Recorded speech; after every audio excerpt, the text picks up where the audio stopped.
오늘은 용매의 용질이 녹아들게 하게 되면 어떻게 성질이 바뀌는지에 대해서 알아보도록 하겠습니다.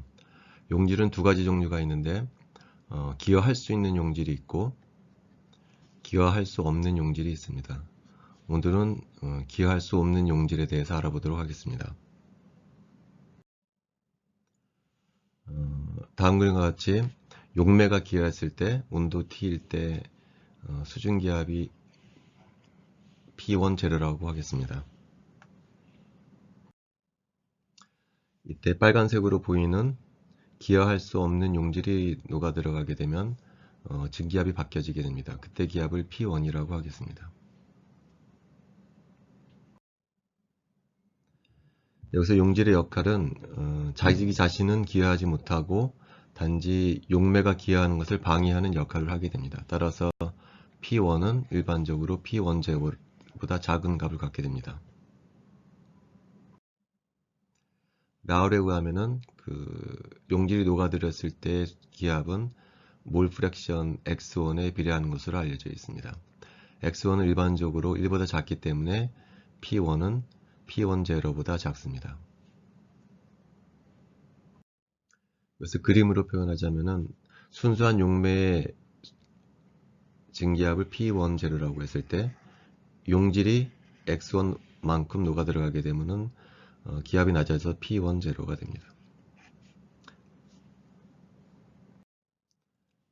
이만큼 기압이 떨어진다는 것이 되겠죠.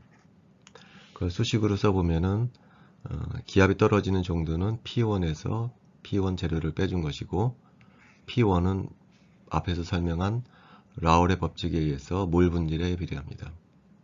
그래서 P1 제로로 묶어주고 앞부분은 X1 빼기 1이 됩니다. 몰 프랙션의 정의에 의해서 X1 플러스 X2는 1이 되기 때문에 X1 빼기 1은 마이너스 X2가 되겠습니다.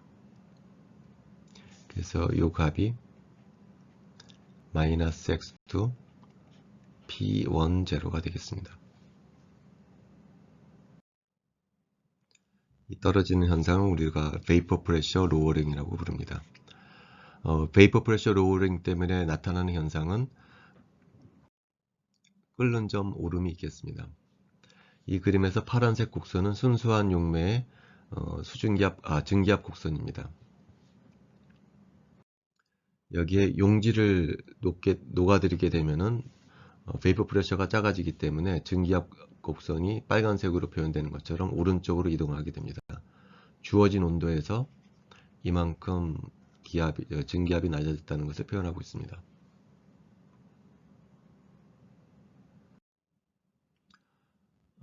여기서 이제 유도를 간단하게 하기 위해서 원래 증기압 곡선은 직선은 아니지만 이제 직선으로 근사한다고 가정을 하겠습니다. 그리고 요 직선은 용매의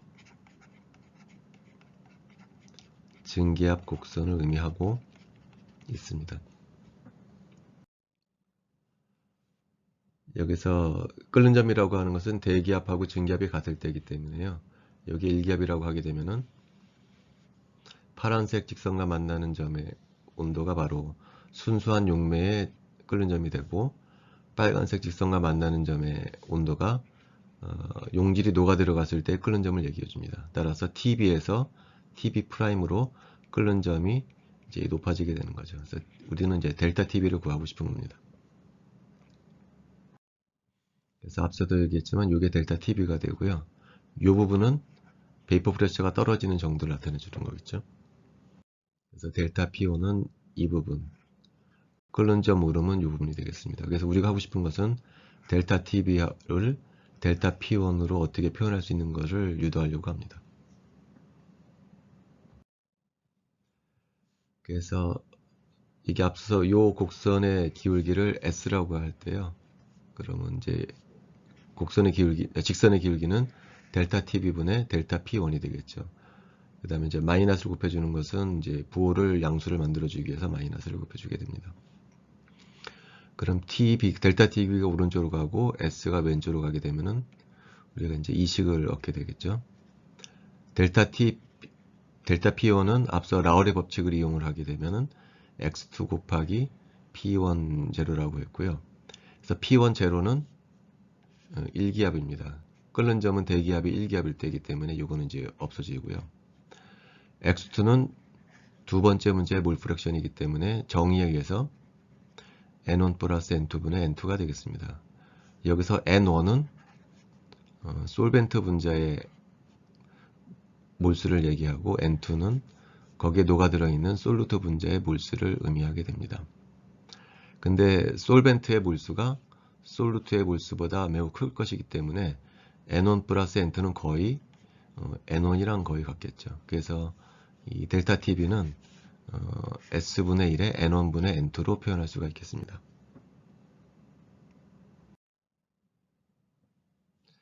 자, 여기서 N1은 솔벤트 분자의 몰수인데요. 그 몰수는 솔벤트의 질량을 솔벤트의 분자량으로 나눠준 것이 되겠습니다. 그래서 이 M1을 다시 바깥으로 빼서 S분의 M으로 분자로 올려두겠습니다. 자, 그 다음에 여기에는 1000을 곱해주고요. 여긴 1000으로 나눠줘도 식은 변함이 없겠죠. 그것이 이제 바로 이 식이 되겠습니다. 이것이 이제 우리가 얻은 최종적인 결론입니다. 끓는 점 오름은 이제 이 식으로 표현이 된다는 거죠. 이 식에서 이 앞부분을 우리가 이제 끓는 점 오름 상수 KB라고 표현해 주게 됩니다. 그래서 간단하게, 그리고 이쪽 부분은 분자에는 솔루트의 몰수가 들어가고요. 분모에는 솔벤트의 질량을 1000으로 나눠준 것이니까 이게 단위가 이제 킬로그램이 되겠죠. 그러니까 여기다 1000을 곱해주고 1000을 나눠준 이유가 이 분모 부분에 킬로그램 단위의 질량을 나타내주기 위해서 1000으로 나눠준 겁니다. 그래서 이 질량을 그램 단위의 질량을 1000으로 나눠줬기 때문에 분모가 이제 킬로그램 단위의 질량이 나와서 이것이 바로 이제 우리가 흔히 말하는 이제 몰랄 농도가 되겠습니다. 자, 간단하게 우리가 얻은 식은 끓는 점 오름은 어떤 상수 KB에다가 몰랄 농도가 되겠습니다. 솔루트의 몰랄 농도가 되겠죠. 그래서 KB에서 알아둬야 될 것은 뭐냐면은 KB는 두 가지에 의해서 영향을 받는데 M1, 라지 M1은 솔벤트의 분자량이 되죠. S는 요 직선의 기울기인데 요 직선은 솔벤트의 증기압 곡선의 기울기입니다. 결과적으로 KB는 뭐에 의존하게 되냐면은 이제 솔벤트에 의존하게 된다는 거죠. 라지 M1은 솔벤트의 분자량, 라지 S는 솔벤트의 증기압 곡선의 기울기. 그래서 결과적으로 이 KB는 이제 솔벤트에 의존하게 됩니다. 반면 요 M은 몰랄 농도인데 솔루트의 몰랄 농도고 솔루트의 종류에는 이제 의존하지 않게 됩니다. 그래서 이렇게 솔루트의 종류에 무관하고 농도에만 의존하는 양을 우리가 보통 총괄성 혹은 퀄리게이티브 프로퍼티라고 부릅니다.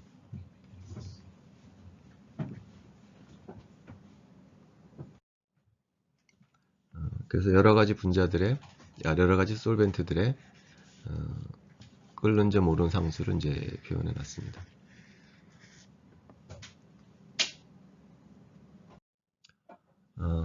끓는 점 오름뿐만이 아니고 어는 점 내린 현상도 있을 수가 있고 비슷한 방법으로 우리가 식을 구해보면은 어는 점 내림도 어떤 상수가 있어서 그리고 이제 녹아있는 솔루트의 몰랄 농도에 비례한다는 것을 우리가 보일 수가 있습니다.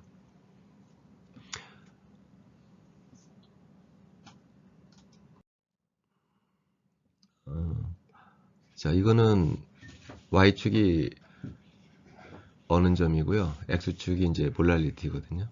그래서 이 식에 의하면은 어는 점 내림은 몰랄 농도에 선형적으로 비례하는 거죠. 그래서 이상적인 경우에 이런 직선을 따라가게 될 거랍니다. 이 기울기는 이제 KF랑 상관이 있겠죠. 근데 어떤 경우는 이렇게 떨어지는 것이 아니고 더 급하게 떨어지는 경우가 있을 수가 있습니다. 또 다른 경우는 더 급하게 떨어지는 경우가 있어요. 이 기울기가 차이가 있다는 거죠. 왜 급하게 떨어지느냐? 그것은 전해질이 수용액에 녹게 되면은 해리가 될 수가 있다는 거죠. 그러니까 얘 분자식이 mx가 돼서 얘가 해리가 되면은 m 플러스 x 마이너스로 해리가 돼서 사실은 두 개의 분자가 생긴다는 거죠. 그래서 m이 아니고 이제 2m이 돼야 한다는 거죠. 그래서 더 급하게 떨어진다는 거죠. mx3 같은 경우에는 m이 하나가 나오고 x가 3개가 나서 토탈 4개의 분자가 생기기 때문에 더 급하게 떨어진다는 것을 의미합니다. 처음에 그 물리화학자들이 이 현상을 설명을 하지 못했습니다. 이걸 처음으로 설명한 사람이 누구냐면은 우리가 잘 알고 있는 이제 아레니우스입니다. 아레니우스가 어떤 물질은 물속에 녹게 되면은 해리가 된다라는 것을 처음으로 주장을 했습니다.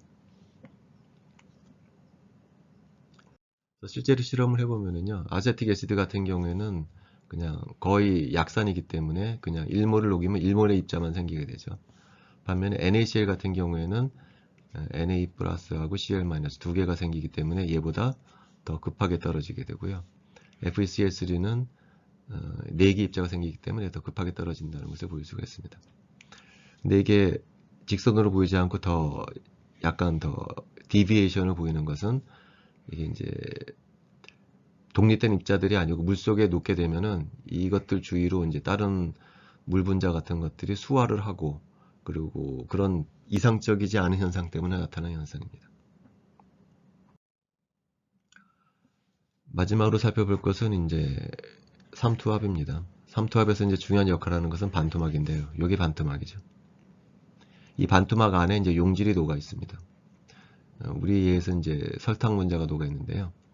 이 반토막의 역할은 뭐냐면은 용매는 투과시키지만 용지는 투과하지를 못합니다. 그래서 무슨 일이 벌어지냐면 바깥에서 용매가 안쪽으로 이제 들어가게 됩니다.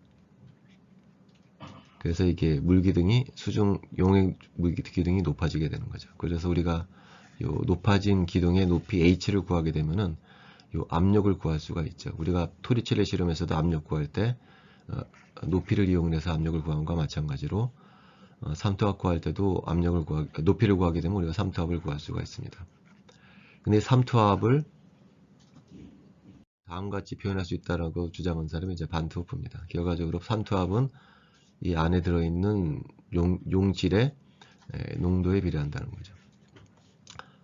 이 식을 이제 반트호프라는 사람이 처음으로 발견을 했습니다.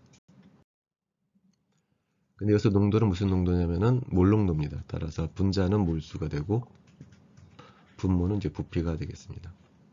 근데 이 식을 살짝 바꿔주게 되면은 V가 왼쪽으로 가게 되면은 파이 V가 되고 nRT가 되죠. 이 식이 흡사 뭐랑 같냐면은 PV는 nRT가 되죠.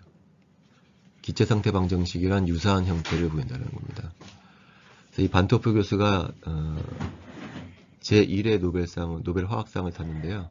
그 노벨 화학상 설명이 어떻게 나와 있냐면은 기체의 압력과 PV 이퀄 nRT하고 삼투압은 동일한 형태를 띈다.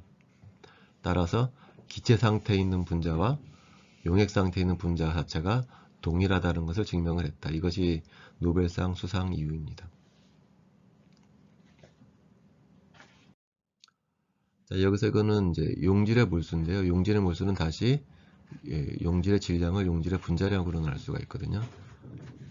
이 식에서 의미하는 바는 파입, 삼투압을 측정을 하고 삼투압의 질량을 측정을 하게 되면은 이 식을 이용해서 뭘 할 수가 있냐면은 이제 분자량을 측정할 수가 있다는 겁니다. 그래서 사실 오스모틱 프레셔를 측정을 하는 이유는 실용적인 이유는 바로 이제 분자량을 측정하는데 잘 사용하고 있습니다. 특히 삼투압을 이용해서 측정할 수 있는 것은 뭐냐면은 단백질 같은 거대 분자의 분자량을 측정하는데 아주 유용하게 사용하고 있습니다. 우리 책에 예가 나와 있는데 예를 들어서 분자량이 23,000 달톤인 단백질을 녹여서 삼투압을 측정을 하면 대략 높이가 22cm 정도, 농도는 10나 4cm이니까 굉장히 작겠죠. 이렇게 거대한 분자량을 갖는 분자에 굉장히 소량을 녹였을 때 삼투압을 측정을 해보면 22cm는 올라가기 때문에 이것은 이제 쉽게 측정을 할 수가 있습니다. 그래서 우리가 이제 쉽게 이 데이터를 이용해서 이제 분자량을 이제 측정할 수가 있습니다. 근데 우리가 오스모틱 프레셔 말고 앞에서 배운 것들을 이용을 해서도 우리가 분자량을 측정할 수가 있습니다. 베이퍼 프레셔가 얼마나 떨어지느냐, 끓는 점이 얼마나 오르냐, 어느 점이 얼마나 내리냐를 이용해서도 마찬가지로 분자량 측정을 할 수 있는데요. 그 변화되는 양이 너무 작다라는 거죠. 삼투압 같은 경우는 22cm나 올라가기 때문에 쉽게 측정할 수 있는 반면에 끓는 점은 0.00044K 밖에 올라가질 않고요. 어느 정도 거의 올라가질 않습니다. 그 다음에 베이퍼 프레셔가 떨어지긴 하지만 매우 작게 떨어지기 때문에 이런 방법을 이용을 해서 분자량을 측정하기는 매우 어렵다는 거죠. 그래서 이런 거대 분자의 분자량을 측정을 할 때는 주로 이제 삼투압을 이용을 해서 우리가 분자량을 측정을 합니다. 여기까지가 우리가 이제 용액의 성질에 대해서 알아봤는데요. 오늘 한 것은 뭐냐면은 용질이 뭐냐면은 비휘발성 용질이라는 거죠. 그러니까 용매만 기여할 수가 있고 용질은 기여하지 못하는 케이스에 해당하는 겁니다. 이런 경우에 나타나는 현상이 이제 네 가지가 있다는 거죠. 베이퍼 프레셔가 떨어지고 끓는 점이 올라가고 어느 점이 내려가고 삼투압이 나타나는 현상. 이것이 이제 비휘발성 용질이 녹았을 때 나타나는 현상입니다. 이제 다음 시간에는 뭘 배울 거냐면은 용질도 용매뿐만이 아니고 용질도 기여하는 때는 어떤 현상이 일어날 수 있는가에 관한 내용을 배우도록 하겠습니다.